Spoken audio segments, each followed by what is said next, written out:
Morning बेटा। बचपन chapter के हम पढ़ते हैं शब्द अर्थ। ठीक है, सबसे पहले हम देखते हैं शताब्दी। शताब्दी अर्थात 100 वर्षों का समय। ठीक, जब 100 वर्ष बीत जाते हैं तो उस समय काल को कहा जाता है शताब्दी। पोशाक अर्थात कपड़े। फर्क मतलब डिफरेंस, जिसे हिंदी में कहा जाता है अंतर। शनिचर, शनिचर अर्थात शनिवार मतलब सैटरडे। गंध, गंध यानी कि बास। बास का मतलब होता है कि ये गंध अच्छी भी हो सकती है और बुरी भी, जिसे सुगंध और दुर्गंध ये दोनों किस में आते हैं, गंध में आते हैं, और उसे हिंदी में कहा जाता है बास। खुराक, खुराक यानी कि औषधि की मात्रा जो एक समय में दी जाए। दवाइयां जो होती हैं उसमें डॉक्टर हमें बहुत सारी दवाइयां देता है, 3-4 दिन की, 2 दिन की, लेकिन उसमें से हमें सिर्फ एक टाइम पे एक निश्चित समय की गोलियां खानी पड़ती, तो उसे कहा जाता है खुराक। ठीक हो गया। नेक्स्ट है दिलचस्पियां, अर्थात हमें जिसमें इंटरेस्ट हो उसे कहा जाता है दिलचस्पियां। उसका अर्थ है हिंदी में रुचियां। ठीक, आगे देखते हैं रेंत्रा, जलपान गृह अर्थात होटल जहां हम लोग जाते रहते हैं उन्हें कहा जाता है जलपान गृह। छुटपन, बचपन, छुटपन का मतलब है बचपन। तकलीफ, परेशानी। आश्वासन, भरोसा, भरोसा मतलब हम देते हैं ना किसी को आश्वासन की भाई चिंता करने की जरूरत नहीं है, तो वो किस में आएगा, आपका भरोसा में। ठीक है। खीजी यानी कि चिढ़ना, हम जैसे चिढ़ाते तो उसे कहा जाता है खीजी। ऐनक, गॉगल्स अर्थात चश्मा। ठीक हो गया। अजीब, बड़ा अजीब सा इंसान है कहते हैं तो ये उसका मतलब है अनोखा। ठीक है, ये आपके शब्द अर्थ हैं। आगे देखते हैं बेटा शब्दार्थ के बाद उस चैप्टर के क्वेश्चन आंसर। पहला चैप्टर है लेखिका बचपन में इतवार की सुबह क्या क्या काम करती थी। लेखिका बचपन में इतवार की सुबह अपने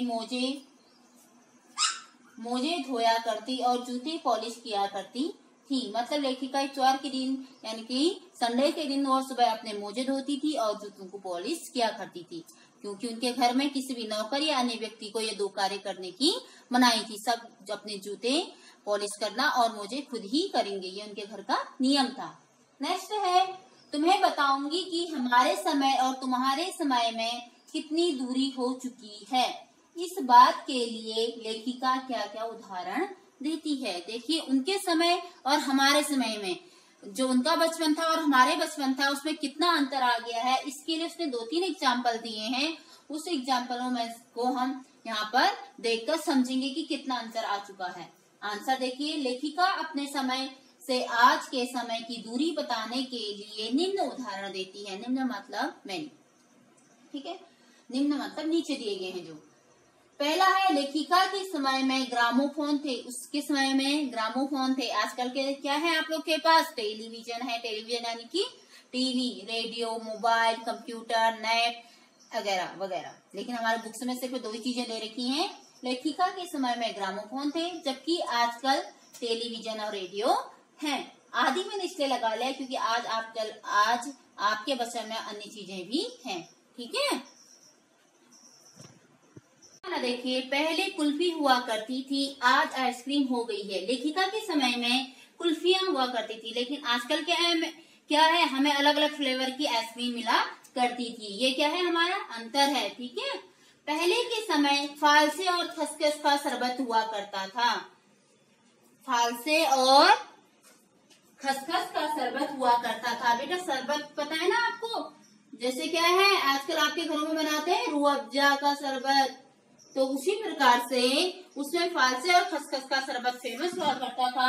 होटलों में, रेस्टोरेंटों में क्या मिला करते थे, शरबत मिला करते थे। लेकिन आजकल क्या है, हम होटल में जाते हैं तो हमें क्या मिलता है, कोक और पेप्सी मिलती है। ये भी क्या है, अंतर है लेखिका के समय और हमारे समय में। ठीक है, ऐसे अन्य एग्जाम्पल भी हैं, उदाहरण भी हैं, उन्हें आप ढूंढ कर देख लेंगे, पढ़ लेंगे। ठीक, नेक्स्ट है पाठ से पता करके लिखो कि लेखिका को चश्मा क्यों लगाना पड़ा। चश्मा लगाने पर उनके चचेरे भाई उन्हें क्या कहकर चिढ़ाते थे। आपने चैप्टर पढ़ा था, मैंने चैप्टर आपको पढ़ाया था, तो उसके दौरान आपको पता चला होगा कि लेखिका ने क्यों चश्मा लगाया। लेखिका को रात में टेबल लैंप के सामने बैठकर पढ़ने की वजह से चश्मा लगाना पड़ा। लेखिका क्या करती थी, दिन में कभी पढ़ाई नहीं किया करती थी, उसमें लाइट की व्यवस्था नहीं थी, तो उस समय क्या थे, टेबल लैंप चला करते थे जो घासलेट से जलते थे। घासलेट यानी कि मिट्टी का तेल, उससे जला करते थे, और उसके नीचे बैठने पढ़ाई करने के कारण उन्हें चश्मा